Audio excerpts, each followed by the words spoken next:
అందరికీ నమస్కారాలు. పాత్రికేయ మిత్రులందరికీ కూడా మన శుభ సాయంకాలం. తెలంగాణ బ్రాహ్మణ సేవా సంఘ సమాఖ్య 2014లో రాష్ట్ర ప్రభుత్వం విడిపోయిన తర్వాత ఉమ్మడి ఆంధ్రప్రదేశ్ ఉన్నప్పటి నుండి మేమందరం కలిసి పనిచేస్తాం. అది విడిపోయినాక తెలంగాణ బ్రాహ్మణ సేవా సంఘ సమాఖ్య కూడా మేము సపరేట్ గా ఏర్పాటు చేసుకొని 2014 నుంచి 2025 వరకు 3 పర్యాయాలు నేను రాష్ట్ర అధ్యక్షునిగా ఎన్నుకోవడం జరిగింది. ఈసారి మీరు ఎప్పటికీ మనమే ఉండడం కరెక్ట్ కాదు, యువకులను తీసుకురావాలి. ఇంకా తెలంగాణ బ్రాహ్మణ సేవా సంఘ సమాఖ్య 4 దిశలు వ్యాపింపజేసే విధంగా ఉండాలనే ఉద్దేశంతో మా తమ్ముడు మోత్కూరు రామేశ్వరరావు గారిని మరి నూతన అధ్యక్షునిగా మార్చి 21వ తారీఖు నాడు స్వర్ణగిరి దేవాలయంలో మరి ఎన్నుకోవడం జరిగింది. దాంట్లో భాగంగా వైద్య ప్రభాకర్ గారిని ప్రధాన కార్యదర్శిగా, కోశాధికారి విజయసారథి గారిని ఎన్నుకోవడం జరిగింది. ఈ ఎన్నికల ముందే ఉమ్మడి జిల్లా అధ్యక్షునిగా కూడా ఉదయమారి కృష్ణమూర్తి గారిని నియమించడం జరిగింది వరంగల్ జిల్లా. మరి ఎంతో మంది కార్యవర్గ సభ్యులతోని ఇంటుంటాయి బతుకుంటాయి అనే విధంగా కూడా రాష్ట్రాన్ని కాలువలు, నదులు, చెరువులు అన్నిపై సముద్రంలో వచ్చినట్టు తెలంగాణ బ్రాహ్మణ సేవా సంఘ సమాఖ్యలు కలుస్తున్నాయి. ఆ విధంగా ఈ తెలంగాణ బ్రాహ్మణ సేవా సంఘ సమాఖ్య చాలా బ్రహ్మాండమైన కార్యక్రమాలు చేస్తుంది. రాష్ట్ర వ్యాప్తంగా వివాహ పరిచయ వేదికలు, ఉపనయన కార్యక్రమాలు, అదేవిధంగా కార్తీక సమారాధనలు, పేద బ్రాహ్మణులు చనిపోతే వారికి ఆర్థికంగా సహాయం చేయడం, పేద బ్రాహ్మణ పిల్లలు పెళ్లిళ్ళు చేసుకుంటే వాళ్ళకు ఆర్థికంగా సహాయం చేయడం, పేద విద్యార్థులు చదివిన వాళ్ళకు ఆర్థికంగా సహాయం చేయడం, ప్రభుత్వం నుంచి వచ్చే నిధుల గురించి ఫైట్ చేయడం, ప్రభుత్వం నుంచి వచ్చే నిధులను కూడా బ్రాహ్మణ బంధువులకు చేరే విధంగా మరి కొట్లాడడం, ఈ విధంగా ఎన్నో కార్యక్రమాలు మరి చేయడం జరుగుతుంది.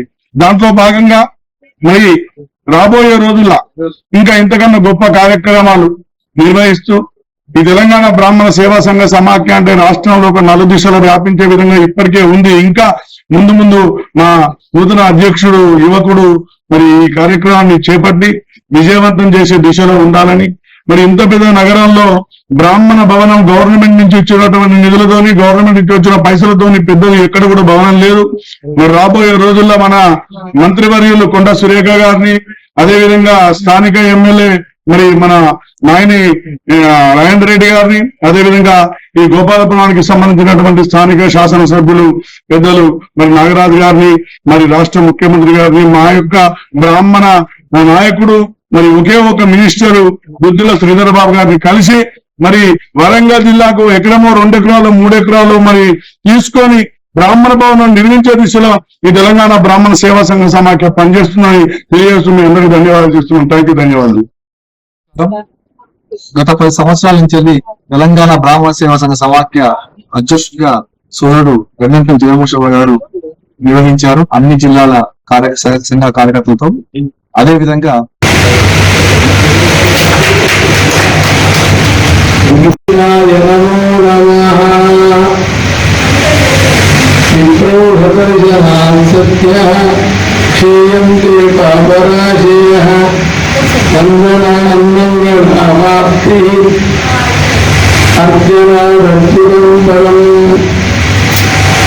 ఆదివ్యాధిహరం నూనాం మృత్యుదారిద్ర్యనాశనం శ్రీపుష్టికీర్తిదం వందే విప్రశ్రీ పాదపంకజం.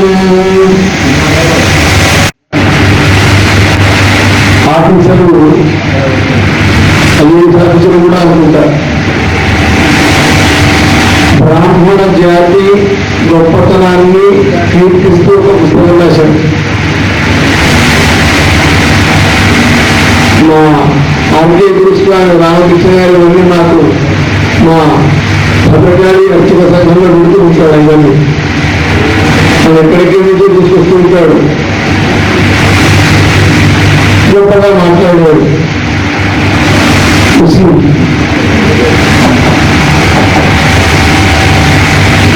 బ్రాహ్మణేతరులు ఎవరు కూడా ఏ వర్ణం వారు కూడా హిందువులలో బ్రాహ్మణుడి గురించి అంత మంచిగా రాయలేవు. ఒక ముస్లిం